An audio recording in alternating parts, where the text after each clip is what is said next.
were to make any changes to this character's design, what would you suggest?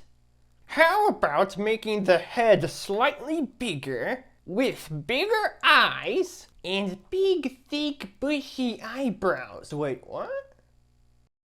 After that last learning path involving the Teenage Mutant Hero Turtles, I wanted to make a learning path that more so focuses on the process of localization. Fundamentally, localization is the process of taking one property from one country to another. During this process, a number of changes can happen to the final product, differing from the original. These changes can range from simple and straightforward, such as translating from one language to another, to more elaborate changes. I don't know, such as removing every reference of nunchaku from a ninja whose main weapon is nunchaku in the first place. In any case, localization efforts rarely leave a product in its 100% original state, as the changes made during the localization process are to help the product be as appealing as possible in other countries. Each country comes with its own customs and standards, after all, with those standards even changing over time. Things that were quote-unquote cool at one point can become taboo over time. Or even the opposite case, with some things being once treated as taboo becoming the norm. In any case, localization efforts will often do their best to make sure that the product they are localizing does just as well as in the country of origin, if not better.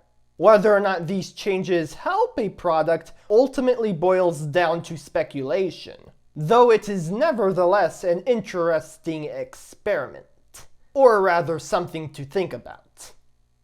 Besides the brief example involving the Ratchet and Clank franchise in Japan, another series of games to have a few changes overseas would be how the North American Crash Bandicoot would be adopted to the Japanese market.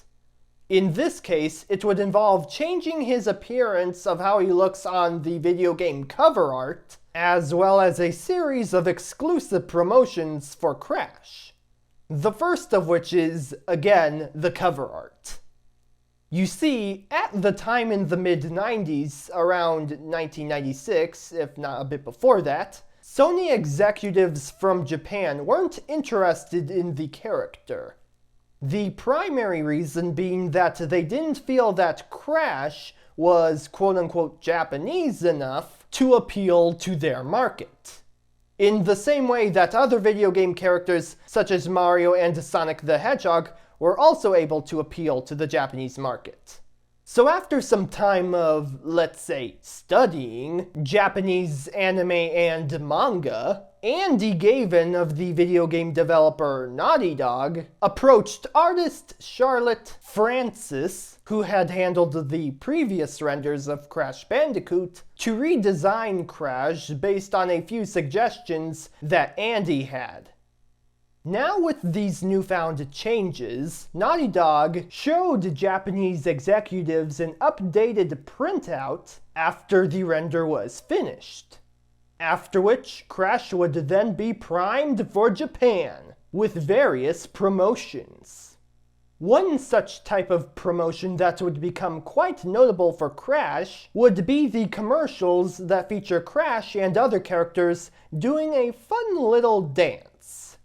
This idea was conceived by product manager and marketing manager for Sony Computer Entertainment of Japan, Megumi Hosoya. Naughty Dog in particular liked the dance so much that they would include the dance in their sequels to the original Crash Bandicoot, that being Crash Bandicoot 2 The Wrath of Cortex and Crash Bandicoot 3 Warped! And as if that wasn't enough, Naughty Dog would also name Megumi after one of the characters in their last game for the Sony PlayStation platform, Crash Team Racing. Sounds great, right? Well, as much as I would like to say that, not everything was perfect when it came to Crash Bandicoot's localization. For a while you may have noticed that Crash Bandicoot has 4 fingers on non-Japanese box art. In Japan, he has 5 fingers on the box art.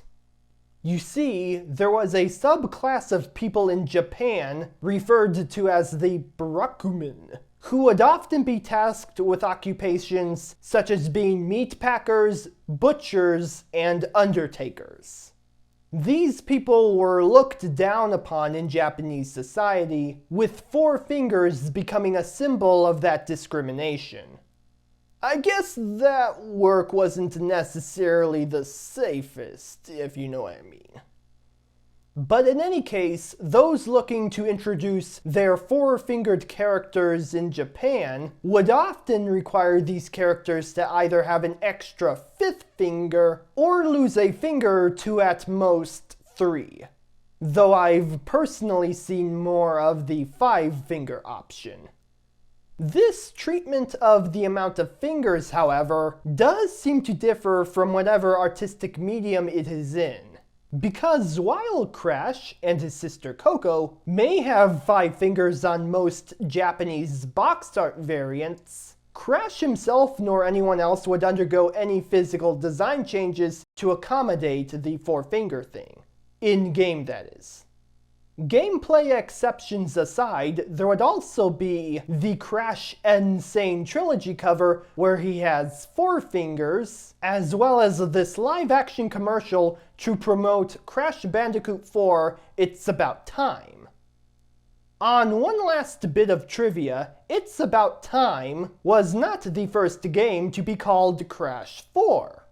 That honor would go to what is translated as Crash Bandicoot 4, Explosion, Evil Spirit, Power in Japan. However, that 4 in the Crash title would only ever be implied elsewhere, as the game's original title is Crash Bandicoot, The Wrath of Cortex. Though that title isn't technically wrong with the number, as at that point in time, it was the 4th mainline Crash Bandicoot game to be released. With the It's About Time game, they would also call it Crash 4, though with a different subtitle. Alright, and that should be the topic of localization in a nutshell. Please complete your quick challenge, as I have a fun little treat to show you all in the next mission.